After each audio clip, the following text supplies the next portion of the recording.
Hi friends, this is Layla Harris and I'm here to show you the Sunburst card I created. This one was created with peacock, juniper, and glacier papers, but the next one will be in purple. To get started, I cut a white daisy piece of cardstock 3 7/8 by 5 1/8. And then I cut 3 strips of different colored cardstock, 1 by 12, and then dividing those 5 and 7 inches long. From there, you will see that I cut them all diagonally. I'll show you how I did it with this piece. Using my paper trimmer, I aligned it diagonally, corner to corner, and I did all of them the same direction. When you're doing this, you're going to want to hang on to your guide of your paper trimmer so the paper doesn't slide. Now let's go back to the original card that I did in greens. That one, it was a central sunburst where I started in the center. You'll see the darkest stripe was up right through the diagonal corner to corner. This time I'm going to start along the left edge after I apply strips of adhesive. I do it several strips along here so that everything is held down. You don't have to completely coat the sheet of paper, but it is good to do all 4 edges and some strips in between.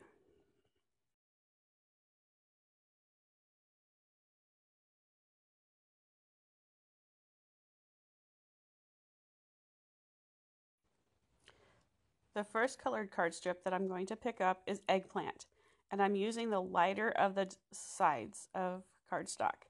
And right now I'm aligning it as well as I possibly can to the very edge of the paper. That way I don't have to come back and trim it and accidentally have a ragged edge if it is hanging over. You want to really glue this down and make sure that there's plenty of adhesive under that little skinny point. I'm continuing to add the 7-inch strips. This one is the dark side of thistle, and then I'm using the lighter side of thistle. Don't leave any gaps. If you need to, pull it up and scoot it over. Again, these Tombow dots and most of the dot adhesives are very forgiving when they're first put down. Later on in the day, it'll be much harder to move this over as the adhesive becomes more permanent. This next piece is Pixie, and it's one of my last 7-inch pieces. And don't do this where you have the point all the way down and you have a gap at the top like I just showed you. And my Pixie is only single-sided. It's from the previous generation of paper packs. So here we have all of the colors that I have except for the darker version of the eggplant. Speaking of which, I'm going to start with the darkest shade of eggplant, which is the original side of the paper, and continue on. For a moment here, I thought I would go back up the scale in darkness, but then I realized that my 7-inch pieces of thistle were already used, so I proceeded back with my other 7-inch piece of eggplant cardstock. Once again, make sure those points are glued down well and everything is tight against each other. Okay, here's my last piece of 7-inch paper. I think this was Pixie. Oh, changed my mind, and I'm now able to use the 5-inch pieces of eggplant, and this is the lighter side, and you can see the difference in the shade. I do not try to get the skinniest point of the triangle down in the corner. Some people do, but I prefer to have at least an 1/8 inch of the triangle to glue down. These last 2 pieces are thistle that I've glued down. They are the dark and the light side. And last but not least is a little piece of Pixie. This covers up my rectangle of white, and you'll see I have 3 pieces left over, and that's what I typically have left over most of these cards. Now flip your base over and rub it down again and grab your paper trimmer. You'll want to trim the 3 sides as close to the white cardstock as you possibly can. I have the new aluminum rail paper cutter, and it cuts wonderfully, as does the one with the wire. This aluminum rail is very precise as well because the blade is so close to the aluminum rail, you can really line things up as well.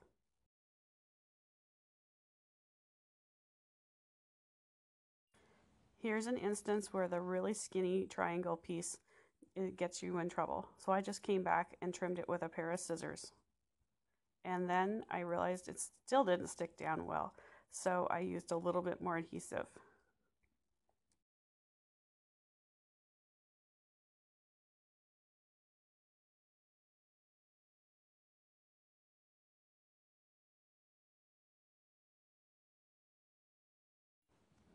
Next up is I'm determining if I want to use the black or the white version of my A Big Thank You die cut. And I had planned this with the black. So let me attach it to the card base first. Now you'll notice that I cut this card base, the part that you mounted all the triangle pieces, to an 1/8 inch smaller in dimension than typically. Usually it's 4 by 5 1/4. And you'll see what happened is I forgot the black background. Here I'm looking at it and going, maybe I'll just use the white. But then there's a big white gap around the edge and it's not balanced.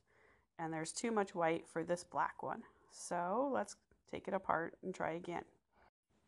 As I said earlier, the Tombow dots and even the Close to My Heart dot adhesive is really forgiving for the first half hour or so. By the magic of camera, we have a black piece of paper that fits. Now, I already had some adhesive on here, but I'm going to add a little bit more for the black paper.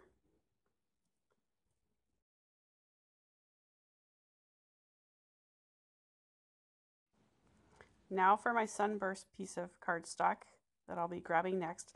I did put some more adhesive back on it because once it has been pulled up, it doesn't tend to glue down perfectly. So I want the other direction because there's no need to layer adhesive over the top. And finally, I remembered to start my starburst at the top of the card. I've made about 5 of these cards and not one of them has been from the top yet. I'm very pleased with myself. The starburst piece and the black piece are only an 1/8 inch in difference, so that's about a 1/16 of an inch for the border all the way around. With a little patience, you will get it aligned evenly. Now this looks better. The black border really sets things off. This one still looks nice though, but ultimately I'm going to use the black one. Dot adhesive is really great for gluing down these die cuts. However, there's a really great tool that you'll also want to invest in, and that is our non-stick mat. When you use one of these with a dot adhesive, the excess dots stay on the dispenser and wind up with the carrier tape. You're not going to have a bunch of spider webs of adhesive, and you're not going to have a bunch of adhesive on the front of your die cut. So it does take a little bit of patience because this one is rather fragile and only is connected together in certain spots, but it's well worth it. You can also use a Bonding Memories glue pen. That's probably way more economical, but for a video and my preferred way of doing it, especially with this non-stick mat, the dot adhesive is my favorite way of doing it. If there are little bits of adhesive left over, then you can use our rub and remove eraser. You'll see it in a few minutes. Like before, takes a little bit of patience to line it up. Or perhaps the fact that it's after 11 p.m. tonight that I am assembling this card. Maybe that's why I need a little extra patience. I do a lot of crafting at night.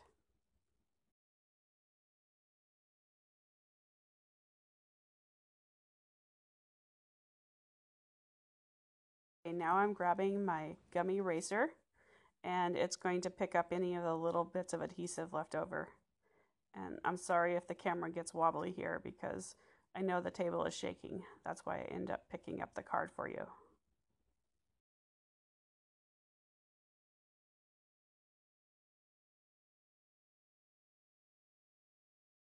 There really wasn't that much adhesive. So here is my card, the Sunburst card, and thank you for watching. These papers were part of the June 2018 promotion. Check my website for more information.